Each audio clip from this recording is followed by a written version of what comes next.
Hello friends, welcome back to my channel. இன்றைக்கி வந்துட்டு தாம்போ stitch type 2 பார்க்க போகிறோம். நம்ம டைப் 1 பார்த்துட்டோம். டைப் 2 இன்றைக்கி பார்த்துடலாம். த்ரெட்டு வந்துட்டு டபுள் ஸ்டாண்டு 2 நூல் எடுத்துக்கலாம். நாட் போட்டு எடுத்து வச்சுக்கிட்டேன். நீடில் வந்துட்டு 14 0.5 துலிப் பிராண்டு. இப்போ த்ரெட்டை வெளியில் எடுத்துக்கலாம். பேக்கில் போய்ட்டு ஒரு குட்டி செயின் போட்டு அப்படியே திருப்பிக்கலாம். இதுக்கு பேர் தான் வந்துட்டு லாக் ஸ்டிச்சு.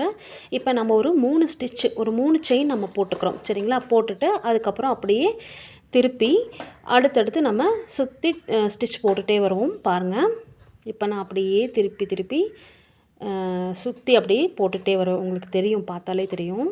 இப்போ நம்ம டைப் 1 போட்டிருந்தோம் இல்லையா, செயின் எவ்வளோ நெருக்கமாக போட்டுட்டு வந்தோம், அதே மாதிரி தான் இதுலேயும் போட்டுட்டு வரணும். ஃபஸ்ட்டு டைப் எப்படி போட்டோமோ அதே மாதிரி தான். பட் இதோட ப்ரொசீஜர் கொஞ்சம் வேறு மாதிரி இருக்கும். சரியா? இது சென்டர்லேருந்து நம்ம ஆரம்பிக்கிறோம். அது வந்துட்டு நம்ம வெளியிலேருந்து சென்டரில் கொண்டு வந்து முடித்தோம். சரிங்களா? இது வந்துட்டு உள்ளேருந்து வெளியில் கொண்டு போய் முடிப்போம். இதுதான் இந்த ஸ்டிச்சோட ப்ரொசீஜர். இந்த ஸ்டிச்சில் செயினை பொறுத்த வரைக்கும் நம்ம ரொம்ப குட்டி செயினாகவும் எடுக்கக்கூடாது, ரொம்ப பெரிய செயினாகவும் எடுக்கக்கூடாது. கரெக்டான அளவாக எடுக்கணும். மீடியமாக எடுத்து நம்ம ஸ்டிச் போட்டுட்டு வரணும். அப்போ தான் அழகாக இருக்கும், ஷேப் அழகாக கிடைக்கும். நான் போட்டு காமிச்சிட்ருக்கிற ஒவ்வொரு ஸ்டிச்சுமே உங்களுக்கு வந்துட்டு ரொம்ப ஈஸியாக தான் இருக்கும். ஸோ அதனால் கண்டிப்பாக பொறுமையாக பார்த்து ஸ்டிச் போடுங்க. ஃபஸ்ட்டு போடும் போது கேப் வரதான் செய்யும். கேப் வர்றது அப்படிங்கிறது வந்துட்டு நார்மலாக எல்லாத்துக்கும் நடக்கிற விஷயம். முதல் தடவையில் வந்துட்டு எந்த ஸ்டிச்சாக இருந்தாலும் சரி, நம்மளால் வந்துட்டு ப்ராக்டிஸ் பண்ணி ரெடியாக பார்த்த உடனே போட முடியாது. நீங்கள் நல்லா ப்ராக்டிஸ் பண்ணணும். ப்ராக்டிஸ் பண்ண தான் உங்களுக்கு வந்துட்டு ஈஸியாக இருக்கும். செயின் ஸ்டிச் தெரிஞ்சால் நம்ம இந்த ஸ்டிச் போட்டுடலாம் அப்படின்னு மட்டும் நினச்சிட முடியாது. ஏன்னா இந்த ஸ்டிச் வந்துட்டு ஒட்டி போடுறோம் இல்லையா, அப்போது இதை விட, அதாவது நீங்கள் செயின் ஸ்டிச் பழகியிருந்தாலுமே ப்ராக்டிஸ் அதிகமாக வேணும். அப்போ தான் உங்களால் வந்துட்டு ஒட்டி போட முடியும். ஒட்டி போடுறதுக்கு வந்துட்டு நான் என்ன சொல்லுவேன் அப்படின்னா, நீங்கள் நல்லா அதாவது ஸ்டிச் போட்டு வரீங்களே, முதல்ல ஒரு ரவுண்டு போட்டிருப்பீங்க, அதுக்கு அடுத்ததில் தான் அடுத்த ரவுண்டு வரும்போது நம்ம ஒட்டி போடுவோம். அப்போ அந்த ஒட்டி போடும்போது நல்லா கவனித்து பார்த்திங்கன்னா தெரியும் உங்களுக்கு, நம்ம நீடியில் வந்துட்டு கொஞ்சம் தள்ளி வைக்கிறோமா இல்லை அது கூட ஒட்டி வைக்கிறோமா அப்படின்ட்டு. நீடலோட நுனிப்பகுதியை கரெக்டாக இப்போ ஆரம்பத்தில் போட்ட ஸ்டிச்சுக்கு பக்கத்தில் ஒட்டி கொண்டு போய் வச்சு பாருங்கள். அப்படி வச்சு பார்க்கும்போது கரெக்டாக இருந்தால் நீடில் இறக்கி நீங்கள் த்ரெட்டை மேலே எடுத்து ஸ்டிச் வந்துட்டு போட்டுகிட்டே வரலாம். சரிங்களா? அவ்வளோதான். இதில் வந்துட்டு நம்ம டிப்ஸ் கொடுக்கறதுக்கோ இல்லை வேறு எதுவுமே நான் அதுக்காக நம்ம இப்படி இந்த மாதிரி பண்ணுங்க அப்படின்லாம் எதுவுமே சொல்ல முடியாது. நீங்கள் வந்துட்டு நீங்கள் போடும்போதே உங்களுக்கு தெரியும். நான் கண்டிப்பாக சொல்கிறேன், நீங்கள் போடும்போதே உங்களுக்கு தெரியும். ஒரு தடவை நீங்கள் போட்டுட்டீங்க அப்படின்னா, 2வது தடவை போடுறப்போ நீங்கள் தடவை என்ன மிஸ்டேக் பண்ணீங்களோ 2வது தடவை கண்டிப்பாக ஒரு 100% ஃபஸ்ட்டு போட்டு பார்க்குறப்போ மிஸ்டேக் பண்ணியிருந்தீங்க அப்படின்னா, 2வது போடுறப்ப கண்டிப்பாக உங்களால் 80% உங்களால் வந்து என்ன பண்ண முடியும் அப்படின்னா, அது அடுத்தது போடுறதில்ல, அடுத்த ரவுண்டு நீங்கள் போடும்போது மறுபடியும் ஸ்டிச் வந்து ப்ராக்டிஸ் பண்ணுவீங்க இல்லையா, அதில் நீங்கள் கொஞ்சம் திருத்திக்குவீங்க. அடுத்தது 3வது தடவை நீங்கள் போடுறப்ப அது 50% ஆகும். 50% நீங்கள் வந்துட்டு மாறும். ஓகேவா? அதாவது அதை விட கொஞ்சம் ஜாஸ்தியாக வந்துட்டு நீங்கள் என்ன பண்ணுவீங்க, சில நுணுக்கங்களை கற்றுக்குவீங்க. அதாவது 4வது தடவை 5வது தடவை நீங்கள் போடும்போது இந்த ஸ்டிச் வந்துட்டு உங்களால் கண்டிப்பாக போட முடியும். நீங்கள் வந்துட்டு என்ன பண்ணுறீங்க அப்படின்னா, கொஞ்சம் இன்ட்ரெஸ்ட்டோடு இருக்கணும். அப்போ தான் உங்களுக்கு வந்துட்டு போட முடியும். ஃபஸ்ட் டைம் போடும்போதே ஒரு சிலருக்கு வந்துட்டு அது மேலே ஒரு விருப்பம் இல்லாமல் போயிடும். இந்த ஸ்டிச் கரெக்டாக வராது நமக்கு அப்படின்ட்டு நீங்கள் வந்துட்டு அதிலேருந்து போடணுங்கிற இன்ட்ரெஸ்ட்லேயே கை விட்டுருவீங்க. ஸோ அப்படி பண்ணாதீங்க. நான் சொன்ன மாதிரி ஒவ்வொரு ஸ்டிச்சுமே நீங்கள் பார்த்து ஒரு 2-3 தடவையாவது போட்டிங்க அப்படின்னா உங்களுக்கு அந்த ஸ்டிச் வந்துட்டு கரெக்டாக ஈஸியாக வரும். அதே மாதிரி இந்த ஸ்டிச் வந்துட்டு நிறைய இடத்துல ஃபில்லிங் ஸ்டிச்சாக யூஸ் பண்ணுவாங்க. அவ்வளோ நீட்டாக அழகாக இருக்கும் இந்த ஸ்டிச் நம்ம யூஸ் பண்ணும்போது. என்னோடய சேனலை முதல் முறையாக பார்க்குறவங்களா இருந்தீங்கன்னா கண்டிப்பாக சப்ஸ்கிரைப் பண்ணிக்கோங்க.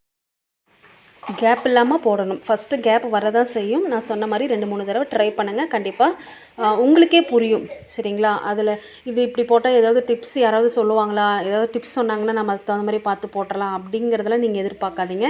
உங்களுக்கே தெரியும்னு நான் சொல்கிறேன். அதாவது நீங்கள் வந்துட்டு ஒரு ஸ்டிச் வந்துட்டு ப்ரொசீஜர் இதுதான் சொல்லியாச்சு, அதில் வந்துட்டு எந்தெந்த மாதிரி மிஸ்டேக் பண்ணக்கூடாதுன்னு சொல்லியாச்சு. ஸோ அதனால் நீங்கள் 2-3 தடவை ப்ராக்டிஸ் பண்ணுங்கள். அந்த ஸ்டிச் கண்டிப்பாக உங்களுக்கு ஈஸியாக வந்துடும். சில்க் த்ரெட் வந்துட்டு பிசுறு வருதுன்னு சொல்லி இன்னமும் சொல்கிறீங்க. சில்க் த்ரெட் வந்துட்டு பிசுறு வராமல் இருக்கணும் அப்படின்னா கண்டிப்பாக வந்துட்டு நீங்கள் ஸ்லோவாக போடுங்க. பிகினர்ஸ் நீங்கள் கொஞ்சம் ஸ்லோவாக போடுங்க. ஸ்லோவாக போடும்போது கண்டிப்பாக உங்களுக்கு வந்துட்டு பிசுறு வரத்துக்கு சான்ஸ் இருக்காது. அதே மாதிரி த்ரெட்டும் வந்துட்டு நல்ல கம்பெனி நூலாக வாங்கி வச்சுக்கோங்க. அதுவும் ஒரு ரீசனாக இருக்கலாம். சில்க் த்ரெட் ஏன் பிசுறு வருது, வராமல் இருக்கிறதுக்கு என்ன பண்ணணும் அப்படிங்கிறதுக்கெல்லாம் நான் ஒரு தனி வீடியோவை என்னோடய சேனல் அப்லோட் பண்ணியிருக்கேன். கண்டிப்பாக போய் செக் பண்ணி பாருங்கள். உங்களுக்கு வந்துட்டு கண்டிப்பாக நிறைய டிப்ஸ் இருக்குது. என்னோடய சேனல் நிறைய டிப்ஸ் கொடுத்துருக்கேன். ஸோ அதனால் நீங்கள் அதாவது ஆரிக்குன்னே நிறைய டிப்ஸ் கொடுத்துருக்கேன். அதெல்லாம் போய் செக் பண்ணி பாருங்கள். அதே மாதிரி புட்டாஸும் நிறையா நான் கொடுத்துருக்கேன், ஷார்ட்ஸில் கொடுத்துருக்கேன். ஸோ அதையும் போய் செக் பண்ணி பாருங்கள். உங்களுக்கு யூஸ்ஃபுல்லாக இருக்கும்னு நான் கண்டிப்பாக நினைக்கிறேன். இந்த ஸ்டிச் வந்துட்டு நிறைய மோட்டிவ்க்கு யூஸ் பண்ணுவாங்க. ஃபில்லிங் ஸ்டிச்சாக வந்துட்டு மெயினாக யூஸ் பண்ணுவாங்க. ரொம்ப அழகாக இருக்கும் பார்க்குறக்கு இது யூஸ் பண்ணால். ஓகே, கரெக்டாக நம்ம அந்த ஷேப்புக்கு கரெக்டாக கொண்டு வந்துடலாம். எந்த ஒரு ஸ்டிச் போடுறதுக்கு முன்னாடி லாக் ஸ்டிச் போட்டுட்டு தான் ஸ்டார்ட் பண்ணும். உங்களுக்கு நான் இதை அடிக்கடிக்கு சொல்லிகிட்டே இருக்கேன். அதுவும் நீங்கள் கரெக்டாக பார்த்து பண்ணிக்கோங்க. லாக் ஸ்டிச் அப்படிங்கிறது குட்டி செயின் தான். அதாவது ஆரம்பிக்கிறதுக்கு முன்னாடி பேக்கில் போயிட்டு ஒரு குட்டி செயின் எடுத்துகிட்டு அப்படியே திருப்பிக்கணும். இதுதான் லாக் ஸ்டிச்சு. உங்களுக்கு தெரியும்னு நினைக்கிறேன்.